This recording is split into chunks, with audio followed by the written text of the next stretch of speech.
Hello, I'm Dana Cowley, and welcome to Charter Local Edition Northwest. Today we're in Salem, Oregon, covering state legislative issues, and my guest today is Senator Alan Bates, a Democrat from Medford. Senator, thank you so much for joining us. Thank you for having me. We really appreciate you being here. And can you share with us what you're doing with the budget to try to help public education?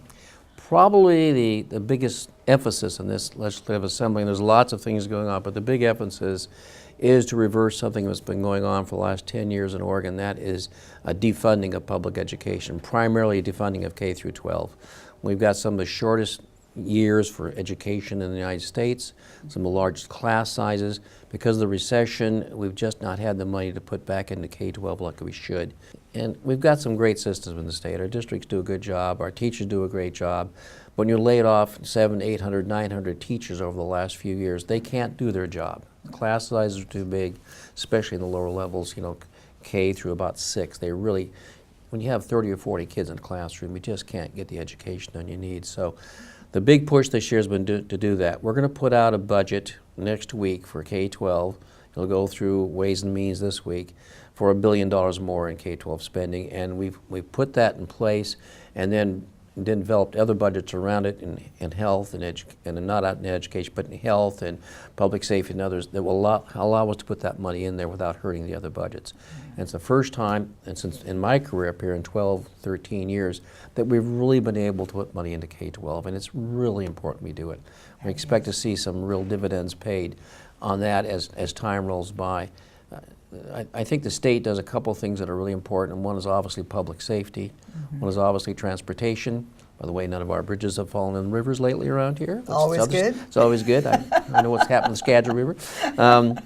And then the other thing is education. If you really want to move your state forward as far as jobs are concerned, as far as what people do for a living, how people live their lives, you got to have an educated public. And if you don't fund those things, you end up paying a dividend on that that's really negative in future years. Somewhere out there, that'll catch us up to you. When you got a 40% dropout rate in high school, when kids aren't going on to community colleges and trade schools, are not going on to higher education because they didn't get their foundation built in K-12, you just start losing things. And so we're working very hard to put that money back in. I think it's going to be successful. I expect it to go through.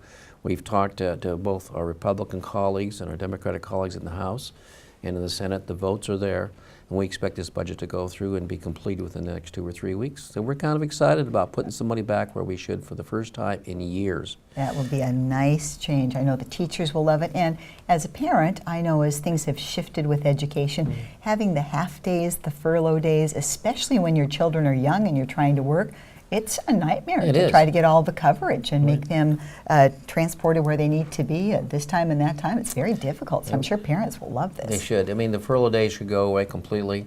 We're going to have full-day kindergartens here within a year. Those kind of things will make a difference. I remember when our kids were young and we had a half-day kindergarten, getting them there for the 3 or 4 hours of the day to do that and picking them up while their sisters and brothers were still in school. It's a nightmare. And those things should change for a family and be a lot better. We're just looking forward to Oregon moving forward again. The recession's ending here as is across the rest of the country, and we want to make investments in the right places as this money comes back up to where it should be. Yes, I think that all-day kindergarten makes a big difference in the long run. Right. It was one of your colleagues actually who's been pushing this the hardest, Senator Mark Hass from Beaverton. He's wanted full-day kindergartens for the last 10 years. He and I have pushed that bill. We got it passed last session, and we're going to get it funded this session.